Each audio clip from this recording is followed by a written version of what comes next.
بسم اللہ الرحمن الرحیم نحمدہ و نصلی علی رسولہ الکریم اما بعد۔ دوستو عزیزو، ہم میں سے ہر ایک یہ سوچتا ہے کہ اگر مال آ جائے، مال مل جائے تو راحت اور عافیت، بڑی خوشی کی زندگی رہے گی۔ ہم میں سے ہر ایک آدمی یہ سمجھتا ہے کہ ہمارے بچے تعلیم حاصل کر لیں تو بڑی بہترین زندگی بن جائے گی۔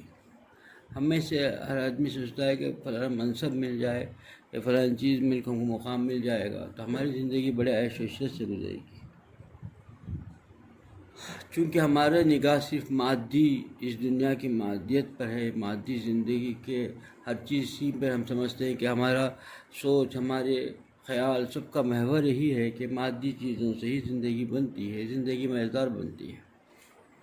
اس دنیا کا خالق و مالک اور ہمارا خالق و مالک اللہ تعالیٰ فرماتے ہیں کہ نیکی سے زندگی بنتی ہے۔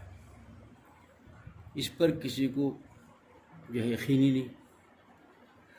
ارے عام لوگ، نیک لوگ جو نیکیوں میں ہمیشہ نیکی کرتے رہتے ہیں، اللہ کے خوف سے زندگی گزارتے بھی ہیں، لیکن ان کو بھی آج حال یہ ہے کہ ان کو بھی اس بات پر اتنا یقین نہیں جیسا کہ کامل یقین ہونی چاہیے۔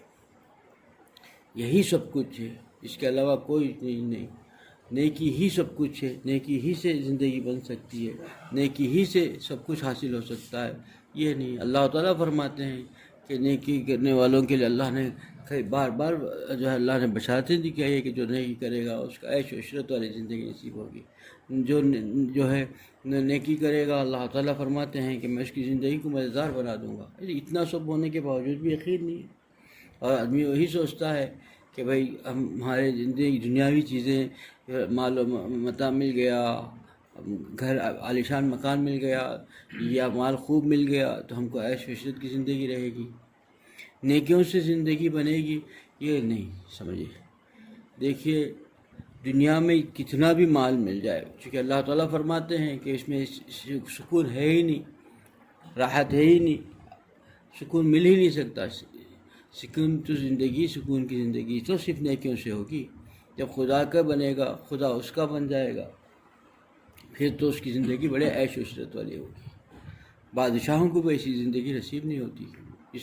جو بندہ نیکیوں سے زندگی گزارتا ہے اس کی زندگی بڑے عیش و عشرت کی ہوگی۔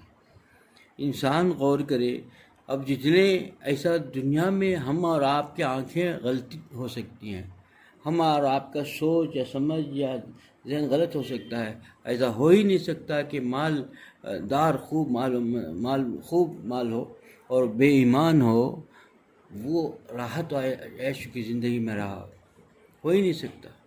ہم جب کان لے جا کر کے اس کے دل دیکھیں گے تو اندر دل میں جو آگ جل رہی ہوگی، جو پریشانی میں مبتلا رہے گا، چین و سکون کے بغیر سب مال سے کوئی چین نہیں ملتا۔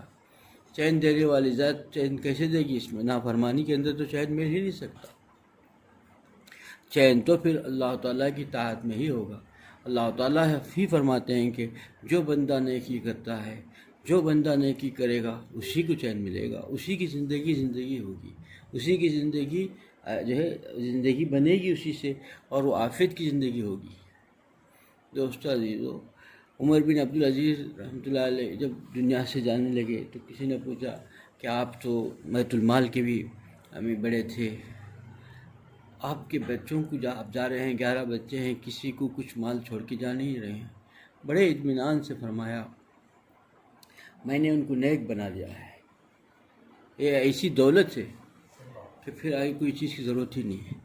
اتنا اطمینان کے ساتھ اس وقت آخری وقت ہے، دنیا سے جا رہے ہیں اور اطمینان سے کہہ رہے ہیں کہ یہ چیز ہے۔ آج ہمارا حال کیا ہے، ہم اپنے بچوں کے لیے، اپنے لیے کیا سوچتے ہیں، اور ہمارے اسلاف نے کیسے زندگی گزارا، یہی اصل چیز تھی۔ سمجھ گئے تھے کہ زندگی کیا چیز ہے، زندگی کا راحت کس میں ہے، صرف نیکیوں میں ہے۔ اللہ تعالیٰ کا کیوں نہ ہوگا؟ دیکھیے ایک چیز کہ ہم نیک ہیں، ہماری زندگی نیکیوں والی ہے، یہ کیسے پتہ چلے گا؟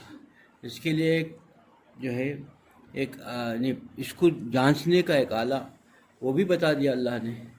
ٹھیک ہے، یہ بتا دیا کہ دیکھو اللہ تعالیٰ یہ کہ جو بندہ اللہ کے ہر حکم کو بخوشی جو ہے بجا لاتا ہو، کوئی بھی شریعت کا کام ہو اس کے اندر وہ کرنے میں خوشی محسوس ہو رہی ہو، کوئی چیز بھی کم کر، جو بھی اللہ کا حکم ہو، نماز ہو، نوافل ہو، عبادات ہو، ہر چیز میں، معاملات میں، معاشرت میں، ہر چیز کے اندر وہ شریعت کا پابند ہو اور شریعت کو بجا لانے میں خوشی محسوس کرتا ہو، تو سمجھو کہ اللہ بھی اس سے خوش ہے۔ یہی ایک آلہ ہے پہچاننے کے لیے، کہ یہی ہے کہ بس یہ جو بندہ خدا سے راضی ہے، جس حال میں رکھے اس سے راضی ہو، تو خدا اس سے راضی ہے، اس بندے سے۔ وہ سمجھ لیجئے کہ جب خدا راضی ہے تو پھر اس کو سمجھنا چاہیے کہ انسان زندگی کیسے گزارنی ہے آپ کو۔ ہمیشہ ہر آدمی غور کرے کہ زندگی ہم جو چاہتے ہیں یہ زندگی نہیں ہے، ہماری نظر صرف مادیت پر ہے، یہ چیزیں مال اور دولت متاع پر ہے، کہ بنگلوں پر ہے، اسی چیزوں پر سب کو راحت ہے، اس میں بالکل راحت نہیں ہے۔ کسی کو اللہ مال دے دے لیکن مال نہ دے تو بھی راضی ہونا چاہیے۔ یہ اللہ تعالیٰ کہتا ہے نا، جس کو جس طرح رکھنا چاہتا ہے وہ دنیا کا خالق و مالک ہے، بادشاہ ہے، اور جس کو جیسا رکھنا چاہتا ہے وہ رکھے۔ اور ہم کو کیا جو ہے کیا حق بنتا ہے کہ ہم اپنی چیزوں پر جو ہے یہ تجویز کر لیں۔ ہم یہی سب سے بڑی پریشانی ہے کہ ہم اپنے طور پر تجویز کر لیتے ہیں کہ مجھے اتنی چیز چاہیے کیسے ہوگا؟ جو دے اس سے راضی ہونی چاہیے، چاہیے کا مطلب الگ ہو گیا۔ یہاں اپنے اسے خود کو کیا سمجھ رہا ہے بیٹا ہے، یہ تو خدا کی عطا ہے، جو دے دے وہ کرم ہے، اس کا احسان ہے، اس کا مالک کا، نہ دے تو بھی اس کا احسان ہے۔ اور جیسا حال میں رکھا، بیماری میں رکھے تو بھی خوش ہو، مالداری میں رکھے تو بھی خوش ہو، صحت میں رکھے تو بھی خوش ہو، فقیری میں رکھے تو بھی خوش ہو۔ جس حال میں خدا رکھے ہم تو اس کے مملوک ہیں، وہ مالک ہے۔ مالک جیسا ہم کو رکھے ہم اس کے مملوک ہیں، وہ مالک ہے نا، جیسا ہم کو رکھے اس میں راضی ہونا ہے۔ یہی جو ہے بندگی ہے، اسی بندگی سے زندگی بنے گی۔ جو بندہ اپنی بندگی کو سمجھ جائے، اور جو انسان جو بندگی کو سمجھ کر کے زندگی گزارے گا، اس کے زندگی میں ہزار ہو جائے گی۔ وہ کبھی اپنے طور پر کوئی چیز تجویز نہیں کرے گا، جو اللہ نے کہا ہے اس پر رہے گا، جیسا کہا ویسا کرے، جہاں جیسا کہا اس پر عمل کرے، اور جو اللہ کہتا ہے اس پر خوش رہے۔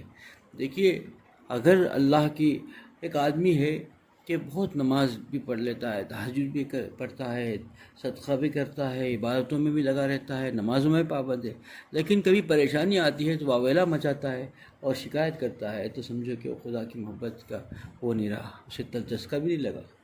یہ تو کرنے کا کر دیا ہے، لیکن وہ محبت کا چسکا بھی نہیں لگا، وہ سمجھا ہی نہیں، اور خالق کا بنا ہی نہیں، خالق اس سے راضی ہے ہی نہیں۔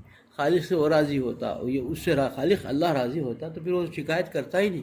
کبھی کسی وجہ سے پریشانی آئی، آفت آئی، امتحان کا وقت آ گیا، کبھی کوئی غم آ کر اس کو پکڑا، تو اس کی زبان سے شکایت نہیں نکلتی۔ یہ اصل ہے، شکایت نکل جائے، چاہے وہ کتنا نمازی ہو، تہجد گزار ہو، شکایت کرنے لگا خدا کی، تو سمجھنا چاہیے کہ پھر زبان سے شکایت نکل گئی تو پھر اب وہ اس تک پہنچا ہی نہیں، ابھی اس کا تعلق ہوا ہی نہیں خدا سے، خدا تعالیٰ سے محبت اس کی وہ نہیں رہی۔ خالق و مالک کے ساتھ کیسے رہنا چاہیے؟ زندگی گزارے تو ایسا گزارے کہ خالق کے زندگی جیسا حکم فرمایا ایسا گزارے۔ تب پہلی بات پہچان لے کہ زندگی کس چیز کا نام، اور زندگی کیسے اچھی گزرے گی، بندگی کیسا کرنی چاہیے، بندگی سے ہی زندگی بنے گی۔ اس کو سمجھ گیا انسان تو کرنے میں لگ جائے گا، وہی طلب کرے گا۔ آج ہمارے ہاتھ ہم کیا مانگتے ہیں، اللہ تعالیٰ سے دعا کرتے بھی ہیں، تو دعا کیا چیز ہے کہ دعا میں ہم یہی ایک چیز مانگتے ہیں کہ دنیا ہی کی چیزیں، عیش و عشرت ہی کی چیزیں سبھی مانگتے ہیں۔ کوئی یہ نہیں مانگتا کہ اللہ تیری بندگی والی زندگی عطا کر دیجیے، ایسا کہ میں ہر وقت تیری عبادت میں رہوں، تجھے راضی کرنے والے اعمال کی توفیق مجھے دے دیجیے، ہر وقت تجھے راضی کرنے کی فکر میں رہوں، ہر لمحہ میرا ہر لمحہ جو ہے تیری رضا میں گزر جائے۔ یہ مانگنی چاہیے نا، تو یہ مانگے گا تب اس کی زندگی پر لطف ہوگی۔ وہ سمجھا ہی نہیں، سمجھتا ہی نہیں اس کو، اب مانگتا ہے تو صرف وہی چیز مانگتا ہے۔ حضرت معاذ رضی اللہ عنہ کو حضور اکرم صلی اللہ علیہ وسلم نے جو دعا بتائی ہے ہر نماز کے بعد پڑھنے کے لیے، اس کا حاصل بھی یہی ہے کہ جو ہے بندگی کا سلیقہ مانگ رہے ہیں، اللہ تو ایسی بندگی عطا فرما دیجیے، تو مجھے ایسی بندگی کا چسکا، ایسی بندگی عطا فرما جس سے تو راضی ہو جائے۔ اسی کا وہی ہے کہ ہر نماز کے بعد پڑھنے کے لیے جو فرمایا، تو یہی میں اسی فرمایا گیا کہ اے معاذ تم کبھی بھی نماز، ہر جب فرض نماز پڑھو تو جو دعا بتائی گئی اس میں یہی چیز بتائی گئی کہ اللہ تعالیٰ کا راضی کرنے کی فکر کرو، اللہ تعالیٰ راضی ہو جائے، رضا کرنے والی ایسا عبادت ایسی ہو جائے جس سے خدا راضی ہو جائے۔ جب خدا کی رضا کی فکر انسان جو کرے گا اسی سے زندگی مزیدار ہوگی، یعنی بندگی ایسی اچھی ہوگی تو زندگی کامیاب ہوگی. زندگی کامیابی کے بغیر انسان زندگی گزارے وہ بیکار ہے، کیونکہ خالق و مالک جیسا چاہتا ہے، خالق و مالک کی خوشی کے، خالق و مالک کو خوش کرے بغیر انسان جو اپنی مرضی سے زندگی گزارتا ہے اس میں خوشی مل ہی نہیں سکتی. آج ہم لوگ سب کچھ پریشان اسی لیے ہیں کہ ہم اپنے طور پر ایک تجویز کر لیں اور ہم اپنے طور پر ایک چیز چاہتے ہیں، ایسی اسی پر رہنا چاہتے ہیں. اللہ تعالیٰ کے بندگی کیا چیز ہے، خدا کی بندگی کسی ہونی چاہیے، اس کو سمجھا ہی نہیں. اور جو لوگوں نے سمجھ گیا، جو لوگوں نے صحبت پا لی، وہ کہیں کا کہیں چلے گئے. دوستو اللہ تعالیٰ، اور یہ چیز ایسی ہے، سب سے اہم بات یہ ہے کہ اللہ تعالیٰ اپنے فضل سے کسی کو مالداری دے سکتا ہے. اللہ تعالیٰ اپنے فضل سے کسی کو بہت زیادہ رئیس بنا سکتا ہے، ہر چیز منصب بھی دے سکتا ہے بغیر کسی پوچھے، دولت سے نواز سکتا ہے. لیکن اللہ تعالیٰ بہت جو ہے ایسے، اللہ تعالیٰ بہت ہی جو ہے ایسے خدا کی ذات ہے کہ وہ صرف یہ بندگی کی جو نعمت ہے یہ بغیر مانگے نہیں دیتا. یہ ایک چیز ایسی ہے کہ اللہ سے مانگنی چاہیے تبھی دے گا. سب چیز اسے بغیر مانگے عطا کر سکتا ہے، وہ دیتا بھی ہے. لیکن یہ صرف ایک چیز ایسی ہے کہ بندہ جب تک خدا سے نہیں مانگتا بندگی کی توفیق خدا کو نہیں ملتا. غور کر کے دیکھیں حالات 1400 سال پہلے حضور اکرم صلی اللہ علیہ وسلم کے زمانے کے حالات، کہ ابو جہل کے خدمت میں، ابو جہل جو ہے حضور اکرم صلی اللہ علیہ وسلم کے زمانے میں تھے. اللہ تعالیٰ نے اس دیکھیے ان سے بڑھ کر حضور اکرم صلی اللہ علیہ وسلم کی نظروں سے بڑھ کر کس کی نظر ہو سکتی ہے؟ ان سے حضور اکرم صلی اللہ علیہ وسلم کی صحبت سے بڑھ کر کس کی صحبت ہو سکتی ہے؟ اور حضور اکرم صلی اللہ علیہ وسلم نے اس کے گھر پہ بھی تشریف لے گئے، لیکن کبھی اس کو جو ہے ایمان کی دولت نہیں مل سکی. یہ بندگی جو خدا کی ہے اس کو نصیب نہیں ہو سکا، کیونکہ یہ ایک چیز خدا ایسے غیور ذات ہے خدا کی کہ یہ چیز ہے کہ صرف طلب سے ملے گی. باقی سب چیز اللہ دے سکتا ہے. خود وہاں بھی ایسا دے دیا کہ ستانے کے بعد حضرت نبی کریم صلی اللہ علیہ وسلم اللہ کے پیارے حبیب ہیں، اللہ تعالیٰ نے انہی کے لیے دنیا کو بنایا، لیکن وہ اس کو اب جو ہے مکے کی سرداری دے دی، وہ ستا رہا ہے، پھر بھی اللہ تعالیٰ اس کو بھی برداشت کر رہا ہے. اور ان کے پیارے نبی صلی اللہ علیہ وسلم کو ستا رہا ہے، اس کے باوجود برداشت ہے. کیوں برداشت کر رہا ہے اللہ تعالیٰ؟ اسی کے دیکھیے وہاں اس کو مقام بھی وہ دیتا. دنیا تو مل سکتی ہے لیکن وہ دین نہیں مل سکتا جب تک کہ اللہ اس کو طلب نہ ہو، تڑپ نہ ہو. اسی کے لیے دوستو عزیزو ہم اپنا جائزہ لینا چاہیے کہ ہم کتنے بھی اچھوں کی صحبت ہم کو مل جائے، کتنا بھی ہم کو حالات اور سازگار مل جائیں، ایسا ماحول مل جائے، جب تک ہمارے اندر خدا کو پانے کی طلب نہ ہو، تب تک ہمارے اندر جو ہے نیک بننے کی تڑپ نہ ہو اور نیک بن کے خدا کو راضی کرنے کی طرف نہ ہو، پھر ہم جو ہے خسارے میں ہی رہیں گے. صرف ہمارے دل کے اندر دنیا بسی رہی اور دنیا کے اندر یہ مال و متاع ہی بسا رہا تو یہی ملے گا ہم کو، خدا نہیں ملے گا. خدا تو صرف مانگنے والوں کو ملتا ہے، تڑپ کر رکھنے والوں کو ملتا ہے. بندگی کا ذوق و شوق تو کسی کو ملے گا. خدا اپنی بندگی ایسے نہیں دے سکتا. بندگی کیا ہے؟ بندگی اللہ سے دوستی ہے، اللہ تعالیٰ کا اپنا ربط ہے، اللہ تعالیٰ سے تعلق ہے، اور تعلق ایسے کو نہیں دے سکتا. قدردانوں کو ملے گا، تڑپنے والوں کو ملے گا. خدا کے دونوں جہاں کا مالک ہے، دونوں جہاں. آج ایک آدمی معمولی بادشاہ ہے دنیا کا، اس کے ساتھ کسی کی دوستی ہو جائے، اسی کے ساتھ اس کا تعلق ہو جائے، ایسے تعلق بادشاہ بنائے گا؟ کسی سے نہیں بنائے گا. کوئی خاص اس کے اندر کوئی چیز ہو، تڑپ ہو، طلب ہو. تو یہ جو معمولی ہے انسان بنا بھی لے گا، لیکن اللہ کی ذات جو دونوں جہاں کا بادشاہ ہے وہ کیسے بنائے گا؟ وہ بنائے گا صرف وہ طلب و تڑپ والوں کو اپنا رابطہ دے گا، اپنے سے جو ہے محبت کی چاشنی دے گا.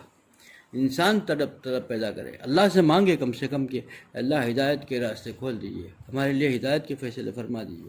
کیونکہ خدا کی ذات جب دینے پہ آتے ہیں تو ایسے دیتے ہیں کہ لمحوں میں جو ہے زندگیاں بدل دیتی ہیں. اللہ تعالیٰ سے مانگنی چاہیے، اللہ تعالیٰ سے مانگنی چاہیے کہ پتہ نہیں ہم کو اپنی کسی چیز پر جو ہے غرور نہیں ہونے چاہیے. اطمینان بھی نہیں کر سکتا انسان نفس کے، کیونکہ پتہ نہیں کب حالات بدل جائے. ہمارے سانس کے آخری سانس جب تک باقی ہے، ہمارا خاتمہ کیسے ہوگا پتہ نہیں. خاتمہ ہی پر اعتبار ہے. اچھوں کو جو ہے تاریخ نے بتا دیا کہ آخری وقت بہت خطرناک ہو گیا. پتہ نہیں چلا، زندگی میں تو بڑے اچھے تھے لیکن آخری وقت اتنا خطرناک ہو گیا. زندگی میں تو بڑے نیک نظر آ رہے تھے لیکن آخری وقت تو بڑا خطرناک ہو گیا. آخری وقت کا ہے اعتبار ہے، جیسا آخری وقت ہوگا ویسا ہی اس کا جو ہے حشر ہوگا. تو پھر ہم کو اللہ سے ہر وقت مانگتے رہنا چاہیے، اللہ ایک لمحے کے لیے بھی نفس و شیطان کے حوالے ہم کو مت کرو، اور تو اپنی رضا کاملہ دائمہ ہمیں دے دیجیے، اور اپنی یاد و محبت کی دولت سے ہمیں نواز دیجیے کہ اللہ سے ہمیشہ مانگتے رہنا چاہیے. اللہ تعالیٰ سے بندگی مانگے کہ اللہ ایسی بندگی کی توفیق عطا فرما دے جسے تو راضی ہو، اور ہم سے ایسے اعمال سرزد ہو جائیں جسے تو راضی ہو، ایسے اعمال سے بچا لیجیے جسے تو ناراض ہو. یہ ہر وقت مانگنے چاہیے، کیونکہ اللہ تعالیٰ سے مانگے گا تو اللہ تعالیٰ اس بندے کے دعا کو رد نہیں کرتے. اخلاص کے ساتھ مانگے گا، تڑپ کے مانگے گا. اور مانگنے میں بھی یہ ہے کہ ہم لوگ مانگتے نہیں، پڑھ لیتے ہیں. پڑھنے سے نہیں، یہ فقیر کو دیکھ کے سیکھنا چاہیے. فقیر جب مانگتا ہے تو اس کے مانگنے کے طریقہ دیکھیے، کیسا بھکاری فقیر کسی سے مانگتا ہے تو کس طریقے سے مانگتا ہے، کس یقین کے ساتھ مانگتا ہے. آپ اس سے کہے، جھڑک بھی دیجیے، جانے کے لیے بھی کہہ دیجیے نہیں جاؤ، اور بولو نہیں جائے گا، وہ مانگے گا، تبھی یقین کے ساتھ مانگے گا. آپ اس کو جھڑکتے رہیے اور مانگتا رہے گا. یہ اللہ نے ہم کو دکھا دیا کہ کس طریقے سے خدا سے مانگنا چاہیے. اللہ تعالیٰ دے یا نہ دے تو کو تو اس سے کیا نظر ہے، ہم کو تو خدا سے مانگنی چاہیے. ہر وقت گڑا کے مانگتے رہے، یقین کے ساتھ مانگتے رہے، ملے گا. اس ملے کے ساتھ اللہ تعالیٰ دیکھتے بھی ہیں، کبھی نہ دیکھ کے بھی دیکھتے ہیں، اور یہ دیکھتے ہیں کہ بندہ کیسے کرتا ہے. اسے دے تو پھر مانگتا ہے کہ چھوڑ دیتا ہے. ہم لوگ تو بس پڑھ لیتے ہیں، نکل کے آگے، بس رٹ لیا کوئی چیز، پڑھ لیا، پڑھ کے نکل کے آگے. نہیں، دعا تو پڑھنے کا نام نہیں ہے، دعا تو مانگنے کا نام ہے. دل سے مانگی جائے اور تڑپ و طلب کے ساتھ مانگی جائے. دل سے نکلی ہوئی آواز اللہ کے ہاں قبول ہوتی ہے. زبان سے نکلی ہوئی، پڑھی ہوئی، رٹی ہوئی چیزیں اللہ کے ہاں کوئی قدر نہیں ہوتی. بلکہ آدمی دل میں کوئی اور چیز سوچ رہا ہو، زبان آنکھیں کہیں اور ہوں، دماغ میں کوئی چیز بیٹھی ہوئی ہو اور منہ سے کچھ چل رہا، منہ سے کیا چل رہا ہے خود ان کو احساس نہیں ہے، تو وہ دعا نہیں ہوتی. یہ تو پڑھی ہوئی رٹی ہوئی چیزیں ہیں، دعا مانگنا نہیں کہلاتا. دعا مانگی ہوئی دعا رد نہیں ہوتی، دعا پڑھی ہوئی دعا کوئی قبول نہیں ہوتی. یہ بیکار ہے. کیا خالی کسی انداز سے جو ہے خدا کے دربار میں جا کے، دونوں جہاں کے بادشاہ کے دربار میں ہاتھ پھیلا ہوا ہے اور غافل بھی ہو، پھر اللہ تعالیٰ کا غیور ہے، کیسے اسے قبول کرے گی؟ دوستو، دل سے مانگو، کبھی رد نہیں ہوگی. اور اللہ کو مانگ لو. سب سے بڑا ہمارے خدا کو مانگ لو. بس سب سے بڑھ کر یہ دولت ہے، خدا مل جائے جس کو سب کچھ مل گیا. خدا کو ہی مانگو، اللہ تو مجھے مل جائے. اللہ مجھے بھی اس پہ عمل کی توفیق عطا فرمائے، آپ لوگوں سے عمل کی توفیق عطا فرمائے. آخر دعوانا الحمدللہ رب العالمین.